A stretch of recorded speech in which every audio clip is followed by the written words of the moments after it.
And so this is inflationary. But in the short run, the markets don't get that. So you got the rally in the bond market, and that kind of was like a domino.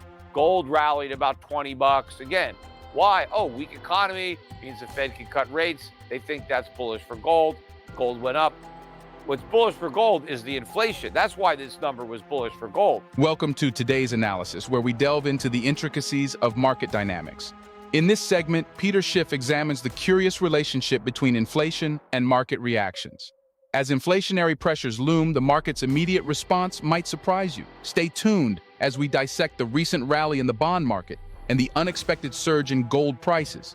Let's unravel the layers of market perception and true economic impact. I want to talk a little bit about what happened today in the economy and the markets. There was very little discussion about the economy, unfortunately, during the debates. There was a lot of, nonsense that was really discussed. I don't know if debated is the proper word for it, but I'm going to talk about reality, and then I'll focus in on that show. So first of all, before the US market opened, we did get some weak economic data coming out of Europe, all these PMI numbers that came out weaker than expected. But then we got the release of the PMI for the US, the flat composite number for August came out this morning just after the market opened. So about 9:45 Eastern time, we got this release. And sure enough, in line with the rest of the world, the number was below estimates. The forecast, and I'm just going to break it down by sector, manufacturing versus service. So they were looking for the manufacturing index to come out at 48.8, and it came out at 47. That's weak. In fact, the range of estimates for that number ranged as high as 49.5, but as low as 47.5. And we actually came in under the low end of that range. So that's a weak number. And the service sector also weak, not quite as weak. It was supposed to be 52. It came out at 51. Now, anything above 50 is supposed to be expanding. So the service sector just barely, but solid contraction in manufacturing at 47, which I believe is the more important of the two sectors. Even though the service sector is larger, I think manufacturing is more important. And I've been talking about the fact that we've been in a manufacturing recession for a long time. And that's where Joe Biden and Donald Trump have something in common, because both presidents lied about the true state of manufacturing. President Trump claimed that he revitalized manufacturing and made America great again by restoring our manufacturing prowess. And now Joe Biden is telling the same lie, that we're having this renaissance in manufacturing, that it's booming. And both presidents were being dishonest. Manufacturing was deteriorating under both of their presidencies, and it continues as we become more and more reliant on imports. It's the foreign factories that are producing the stuff that we consume, not the American factories. Unfortunately, nobody really talked about this in today's debate, and I'm going to get to that in a minute. I want to stay focused on this. So as soon as that weaker than expected data came out, the bond market rallied. Now, why did the bond market rally? Well, the economy is weak. Well, we already know that. But this weak economic data comes out, and traders buy bonds because that's what they've been programmed to do. It's like Pavlov and the dog, right? They salivate at these numbers and they react. The idea is, oh, the economy is weaker. Oh, the Fed doesn't have to hike as much. The Fed might have to cut. Well, how many times are you going to react to the same data set? But we got it, and bonds were on the lows. I mean, they had been beaten up pretty bad. So I'm sure some of the longs, or the shorts rather, in the bond market decided to take some profits, and that's probably what kind of drove the movement.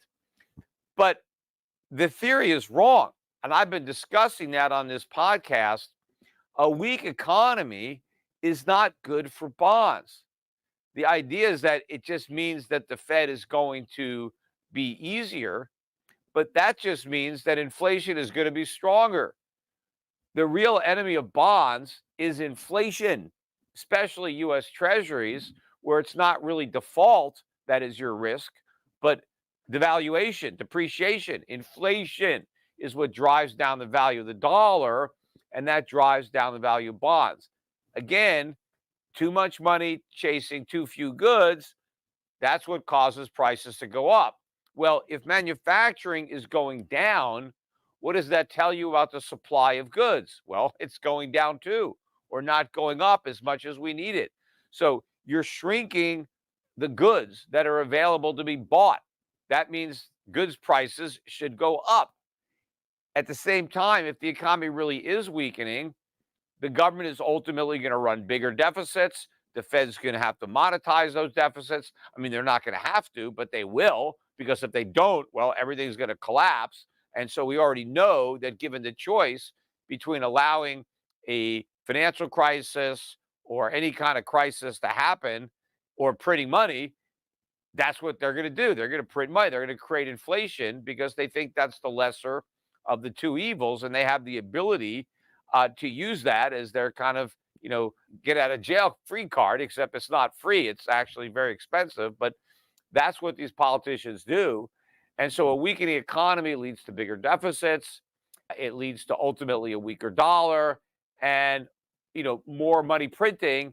And you have more people who are unemployed and not being productive, but taking their unemployment checks or their savings and trying to buy goods and services that they don't help create or produce.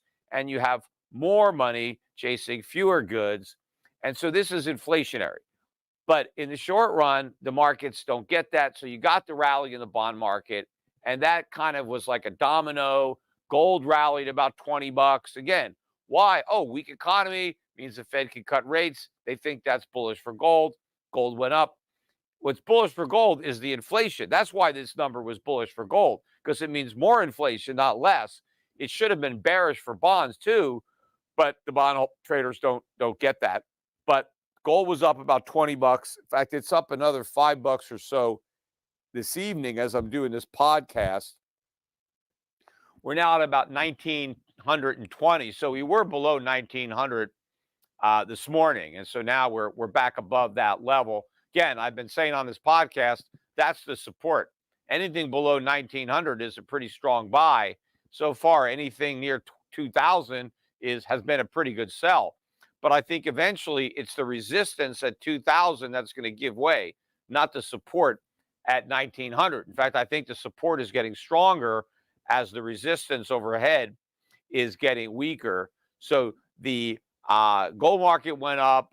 Dollar, didn't really make much of a move today. A little bit surprised by that. The stock market was up, not a huge move. We'll see what happens tomorrow. The NASDAQ, again, was up all day. NVIDIA, right, which is the leading the rally, or, the poster child for the bubble of AI. Meanwhile, gold stocks very strong today with a strong price of gold. But again, still trading in the range. I think the GDXJ were up about 3%. Bitcoin, everything kind of went up today with bonds going down and the idea that maybe the Fed isn't going to be as aggressive. Thank you for joining us for this insightful exploration of market behavior with Peter Schiff. Remember, the world of finance is a complex web of interpretations and reactions. Stay informed, stay curious, and stay ahead in the ever-evolving landscape of economics. Until next time, keep a keen eye on the markets and the forces that shape them. What do you think about today's video? We'd appreciate it if you liked, shared, and subscribed.